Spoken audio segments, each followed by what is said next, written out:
Hey, what's up, you guys? It's Mr. Atcher 316. I'm back on YouTube. Basically, I'm here to make a video requested by a YouTuber.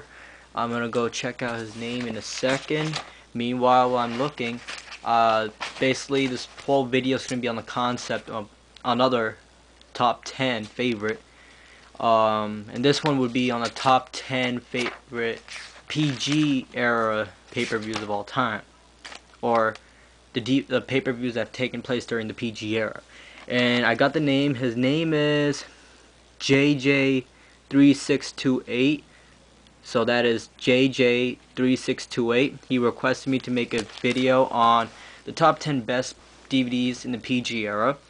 Now remember, this whole concept is to remember that even whether it's during the TV 14 era or the PG era, WWE still tends to make us get entertained by their astounding memories of matches and promos and everything on that. So anyways, this list would include pay-per-views, like I said before, excluding WrestleMania, from the years 2008 till present. Starting from the very first PG DVD, I believe the very first PG pay-per-view was The Bash, either The Bash or Night of Champions 2008. So it will start from there all the way till Elimination Chamber 2012. All right. So this is my personal favorite. All right. This is not a fact. This is just an opinion. So please keep your angry thoughts to yourself. All right. Anyways, going on to number 10. Many of you might disagree, but I personally think this deserves to be in the top 10, and it's pretty much underrated. And I believe this was one of the best pay-per-views of 2009, and that was the last pay-per-view, TLC. Now, this was the debut of the pay-per-view known as TLC.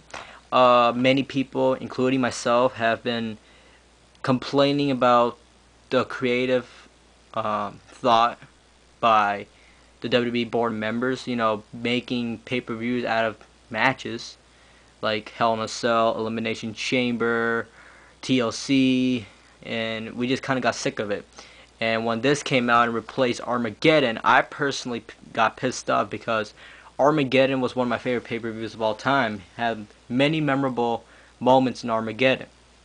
Anyways, long story short, TLC 2009 showed up, and I decided to give it a chance. I watched 2009 TLC, and it was actually pretty good. I like the concept how most of the matches would consist of either a ladder match or a TLC match or a chair match or a tables match, and I kind of liked it. But what made this pay-per-view even more superior to what I expected was the outcomes from some of the matches. For example, the John Cena versus Sheamus WWE Championship TLC tables match was pretty much an outstanding match because of how it ended. People knew without a doubt that John Cena was going to retain. However, Sheamus out of nowhere, just shoved Cena, and Cena just fell through the table, and Sheamus became the first ever Irish-born champion, WWE champion, and he beat John Cena. I gotta say, people thought this was all a fluke, but really, I personally thought, I thought like this was just fake. I thought they can never give Sheamus the belt so quickly, but they did, and it was just so what's the word that I'm looking for? It was just so unique. I mean, a newcomer who just stepped into the WWE like out of nowhere 2 months later becomes a WWE champion at TLC. So this is probably one of the greatest pay-per-views of 2009 in my opinion, guaranteed. Anyways, going on to number 9, I made a really long speech on that. Make it shorter now. It's also from 2009. It's SummerSlam. Many of you will not disagree with me. I think the Jeff Hardy and CM Punk TLC match, I believe.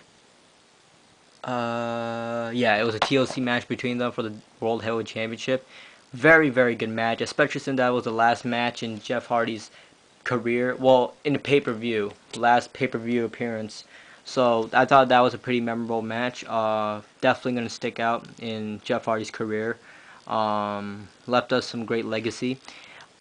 Speaking of legacy, Legacy faced D-Generation X. That was the return of DX. Very, very good. I liked it. John Cena vs. Randy Orton, same as usual. Anyways, yeah, this pay-per-view was just very good. I think the TLC match helped this pay-per-view become one of the best in 2009. Alright, the next DVD on the list, which is number 8, will be from 2008. So that was when PG just started. And it's probably the earliest pay-per-view of the PG era that's in my collection. Oh, I mean, that's in the top 10. And that's Unforgiven. Now, you might be thinking to yourself, like, what the hell? How's Unforgiven such a great pay-per-view? I mean, No Mercy was better. Well, that's what I thought as well. Well, thing is that Unforgiven featured new concepts like the scramble match. I think they should bring that back. I thought that was very unique, very interesting. It will kind of keep the fans' mind towards the match instead of, you know, the fans just watching, but then they're thinking about something else. I think this match will intrigue the fans and everything like that, especially since all the newcomers and all the new talents can be featured in the match. One example is the WWE Championship Scramble match. Triple H faced four rookies. Four rookies, and that includes Shelton Benjamin, Jeff Hardy, MVP, and Brian Kendrick. Not to mention, Jeff Hardy pinned 3 people to become WWE champion 3 times. So that basically pushed Jeff Hardy's career.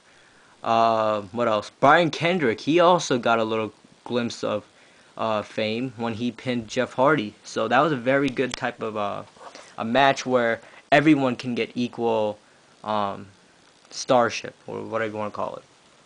Going on to number 7, another DVD from 2008, and also like TLC, this was the last pay-per-view of 2008. Armageddon 2008. Now, this is pretty much obvious why it's been in the top 10 for years, and it's because the last match, the main event between Jeff Hardy, Triple H, and Edge for the title was just superb. I loved it. I really, really loved it. Jeff Hardy became the WWE champion for the first time in his illustrious career, and I thought that was just very, very, very fascinating. CM Punk vs. Rey Mysterio, that's a very, very good match. It reminded me of Eddie Guerrero's match with Rey Mysterio, and that just made me happy. Some of the other matches may have been terrible, but all in all, this pay-per-view was very, very good. It was the last ever Armageddon pay-per-view, so that'll probably be remembered for that. Anyways, number 6, I believe. This is from 2010. And like TLC, Hell in a Cell, Elimination Chamber, this pay-per-view was based on a match, and it's Money in the Bank. Now, I personally thought this was going to be the worst pay-per-view of all time, but ironically, 2 straight years of Money in the Bank were actually very, very good. So that's just amazing. It's funny how WWE can make some of the dumbest thing look so good. Money in the Bank in 2010 was pretty. It wasn't very memorable compared to 2011, but it was still a very good pay-per-view. I thought the Raw and SmackDown Money in the Bank ladder matches were very, very unique, very underrated, and we had two good winners, 2 winners who were very underrated and who deserved their right to be the world champions, Kane and The Miz, and at the same night, Kane became the world champion, so that's really history in the making right there. So, and also the boom drop by Kofi Kingston onto Drew McIntyre onto the table. I thought that was pretty memorable because we haven't seen that since the PG started at the time. So that was really, really interesting to see. I think we're on to our number 5. So we're on our top 5, guys, halfway through. Going on to number 5, this pay-per-view is probably the most recent pay-per-view in my list on my top 10, and you guys will not disagree with this. It's Survivor Series 2011. Now, the reason why I chose this to be on my top 10, or let alone my top 5, because this was this featured The Rock's very first match in 7 years, 7 long years. And let me tell you something, when you've seen excitement and the electricity that The Rock has created, and then not see it in the next 7 years, it kills you. I mean, during the years 2005 to 2011, I was so pissed. I was so pissed at the WWE. I was pissed at The Rock. I was pissed at everybody because, they're not making the right business move. But then out of nowhere, The Rock comes back and makes the right business move. And he comes back, has a match with Miz and R-Truth, which I thought was very good. But that's not the reason why I put this on the list. The reason why I put Survivor Series on my list is because of that match. CM Punk versus Alberto Del Rio was by far, in my opinion, the best technical wrestling match I've seen in 2011, along with CM Punk versus John Cena, along with Triple H versus The Undertaker at WrestleMania. I think CM Punk and Alberto Del Rio tear the roof off the building. Even though the people were so into The Rock at the end of the night, even though they were so into Zack Ryder in the beginning of the show, they were more into CM Punk right in the middle of the show. And I think CM Punk and Del Rio should have been the last instead of Rock Cena against Miz and R-Truth. That's just my opinion. Going on to number 4, this one was a very, very underrated pay-per-view. This, in my opinion, deserves 5 stars. Maybe 4, but it was a very good pay-per-view. It came from 2009, and that's No Way Out. The last No Way Out in WWE history, which pisses me off. And guess who's on the front cover? That pissed me off even worse. Anyway, so what made me like this pay-per-view is the thought of Randy Orton versus Shane McMahon. That was a very good match. I've loved Shane McMahon's matches. He makes them so realistic and so entertaining. God bless him. Shawn Michaels vs. JBL was decent, but it's not the best match I've ever seen. The SmackDown Elimination Chamber match, which actually opened the show, was very, very good. I loved it. I liked it how there was so much drama and chaos going on in this match. Edge was the first one eliminated, and he was eliminated through, I think, 1 minute through the match. And we knew that we were going to have a new WWE champion. We just didn't know who. And shockingly, Triple H becomes a 13-time champion. So that was very, very thrilling to watch. And if you thought that was so thrilling, wait till you see the Raw Elimination Chamber match when Kofi Kingston makes his entrance into the chamber.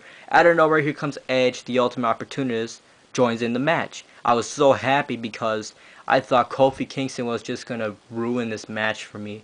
Because many of you not know this, but I'm not a fan of Kofi Kingston at all. I think he's very talented. I think he's very athletic, but I think he's just too much. I can't take him seriously. Especially like if he tries to act serious, I just start laughing. It's just really funny. But Edge won this Raw Elimination Chamber match, and I was so happy that he actually took the title from Cena. It was very, very good. I liked how Jericho, Rey Mysterio, and Edge teamed up to eliminate Cena. That was really, really unique. Going on to number 3, another pay-per-view. Well, named after its match, and many of you were pissed off about it, including me. So, however, in this particular year, this pay-per-view was actually not bad. Elimination Chamber 2011. What a great pay-per-view, especially in the beginning of 2011. Wow, I was just so impressed. I was astounded by the ring work between Edge and Rey Mysterio at the end of the match in the SmackDown Elimination Chamber, as well as the Raw Elimination Chamber. Both matches were just so great. I loved it. The WWE Championship match between Miz and Jerry the King Lawler was not half bad, and I was happy they didn't have the WWE Championship match in the Elimination Chamber. I was kind of getting sick of that. Kofi Kingston versus Alberto Del Rio, that was also not that bad. And then the Tag Team Championship match, which shouldn't even be on the list, but whatever. They decided to fill up the card, which I would understand. And I think that's about it from here. But that was a very, very good pay-per-view. I loved it. Great work in the SmackDown Elimination Chamber match, and then great work in the Raw Elimination Chamber match. Wow. Perfect. Going on to number 2. Now, you guys probably would expect this and it would be SummerSlam 2008. Remember when I said about Unforgiven, which was the earliest PG DVD that I have on the list? Well, I made a mistake. This would be the earliest PG DVD on the list. Now, the thing about this DVD is that, or pay-per-view, is that it just kind of reminded me of the Attitude Era. I mean, the Hell in a Cell match was just so hardcore. I mean, it's crazy. Even though there was barely any blood involved, but yet they did a lot of great work in it. Some of the matches were pretty good. Cena versus Batista was arguably a very good match that could have stolen the show, but in my opinion, Taker and Edge just did a little bit better. Alright, now going on to number one, you guys will obviously find this coming. I think you guys will agree with me, especially all the Attitude Era fans out there. They will definitely agree with me. So, without further ado, instead of delaying all this time and waste your time on what number one really is, I'll just tell you right now. Number one is Money to Make 2011. Obviously, for those of you who live under a rock, you will probably not know why I put this on the list. But that's neither of you. I think most of you, or if not all of you, know why I put this on the list, so I'm not even going to explain. Although I'm just going to say one thing. This man right here, CM Punk, made history in that pay-per-view and during the month and weeks before and after it. It was just tremendous. Awesome. It felt like going back to the Attitude Era with all the I don't know, I can't speak right now. I don't know what I'm trying to think of. With all the desire of being the champion. I mean, I've never seen anyone want to be a champion ever in like a long time but CM Punk. I mean, I've seen guys saying I want to be the champion, but they don't prove it. So that's basically it, guys. That's my top 10 DVDs or pay-per-views from the PG era. Now, this just shows that no matter how tough the situation gets in the WWE, how much they irritate us, they still entertain us the way we like it. I mean, one way or another, even if you're an anti-PG fan, you have to admit, these pay-per-views I put on the list, or other pay-per-views that I haven't, that were good, but just not good enough to be on the list, were very entertaining. So, remember that even though we're still in this PG shit that we're dealing with today, we still have some great memories and more memories to deal with up in the future. Alright, so that's basically it. That was the request by I always forget his name. Let me check. JJ3628. So remember to go subscribe to him. This is my top 10 PG pay-per-views from 2008 till 2012. I hope you guys enjoyed. I'll be uploading this later on. It's going to take a while. So that's all for now, guys. See you guys next time. Peace.